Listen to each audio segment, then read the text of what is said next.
Gateway Talk. Dave Dixon on CFAX 1070. Second hour of the program, we're going to be looking at a story that's making some headlines out in Ontario that may have some implications here in British Columbia. The issue of Wi-Fi, wireless internet in schools. And our next guest today, her group has some concerns with Wi-Fi. She is the chair of Citizens Against Unsafe Emissions, or CAUSE. Welcome to the program from here in Victoria, Sharon Noble. Sharon, thanks for your time today. Thank you very much, Dave. Thanks for coming on the program. First up, talk a little bit about CAUSE. Who is your group? Our group is called CAUSE, Citizens Against Unsafe Emissions. We're a group of interested citizens who are trying to educate the public about the dangers from wireless devices, whether it's cell transmitters, cell phones, Wi-Fi, DECT phones. And right now we're interested in trying to stop the proliferation of Wi-Fi in schools because children are the most vulnerable to this type of radiation, and people know so little about it. We figure that it's important that parents and teachers and principals become educated on this very important topic. And as I mentioned, in Ontario, it's making some headlines out there as some schools, districts have banned Wi-Fi in schools. Have we seen any developments from British Columbia when it comes to banning Wi-Fi in schools? I think there have been a couple of individual schools. I've heard of one in New Denver that has. Canada is quite a ways behind times. Many schools in Europe and many countries are banning Wi-Fi in public libraries and schools and in public areas because of this significant concern. There have also been quite a few schools in the States, for instance, the Los Angeles Unified School District a year or so ago supported going to the wired internet only. The thing is, Wi-Fi really isn't that 21st century. A lot of schools are getting a lot of pressure from parents who think that, really their kids have to be savvy on Wi-Fi. Really, the key is being savvy on the internet and knowing how to use computers. The only advantage for Wi-Fi is the fact you don't have cable. Mm-hmm. And there are many disadvantages to Wi-Fi. Wired is faster. It carries a whole lot more data. It's cleaner, and it can't be hacked into. So the question is, why would we risk the health of our children for something merely for convenience sake? Convenience and mobility. You can take your laptop from classroom to classroom, plug it in. You've got your safety. And really, a kindergartner or a first grader with a laptop, are you kidding me? I know what my grandkids would do with one. It would probably have coffee or Coke spilled in it in no time at all or dropped. There are a lot of questions here, and the big one is, should we be exposing our kids to something that is potentially very, very dangerous? It's never been shown to be safe, and there are many studies showing that there is harm from this type of radiation. And I just think that we should err on the side of caution. The precautionary principle is what many countries and schools and universities, for instance, Lakehead University banned Wi-Fi, I think 3 or 4 years ago. So why are we going this step? When we look at this, Health Canada, who's, I guess, the authority here in our country, issued a statement earlier this summer, back in August, that there's no proven health risk when it comes to Wi-Fi. Now, you mentioned some studies. Where are these studies? Because I personally haven't seen them with the concerns, because if Health Canada is saying that there's no proven health risk, and we've heard this from other experts as well, where are these risks? The risks are great, and the studies are there. I wish I could explain why Health Canada is saying this.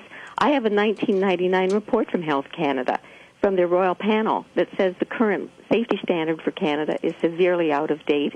It is antiquated, and it doesn't apply to things such as Wi-Fi. It applies to what we call ionizing radiation that can heat you. And things like Wi-Fi and cell phones don't heat you.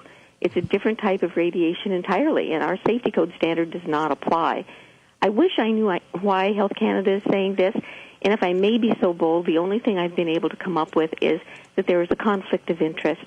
Our government gets a lot of money from cell phone companies and from Wi-Fi companies. They make billions of dollars from licensing fees and selling off the spectrum.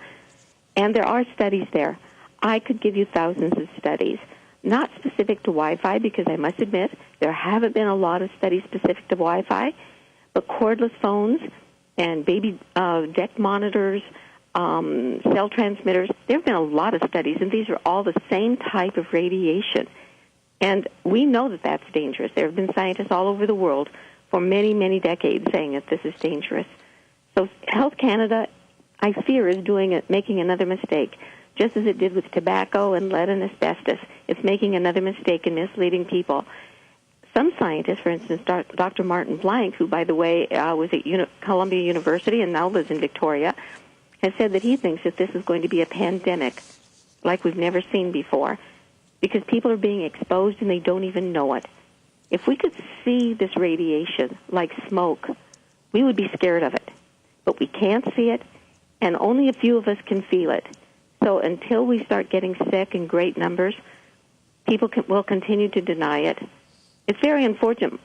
As Ola Johansson from Karolinska Institute in Sweden said, we're being exposed to 1 billion times higher radiation than our bodies evolved to adjust to. And this is only within the last 50 years or so.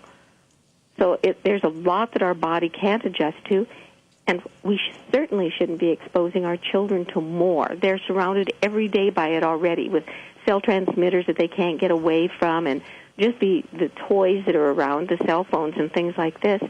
Wi-Fi is something we can control, and there's no reason for it except convenience. Sharon Noble is our guest. She's with Citizens Against Unsafe Emissions, or CAUSE. She's based here in Victoria. We're going to open up the phone boards right now, get your thoughts on this if you have any questions or comments. 250-386-1161, star 1070 on your cell phone. Wi-Fi, is it something we should be concerned about? Barb is up first. Go ahead, Barb. You're on CFAX. Yes, my name is Barb, and I absolutely agree 100% with what Sharon is saying. There's absolutely no reason to have Wi-Fi in the schools.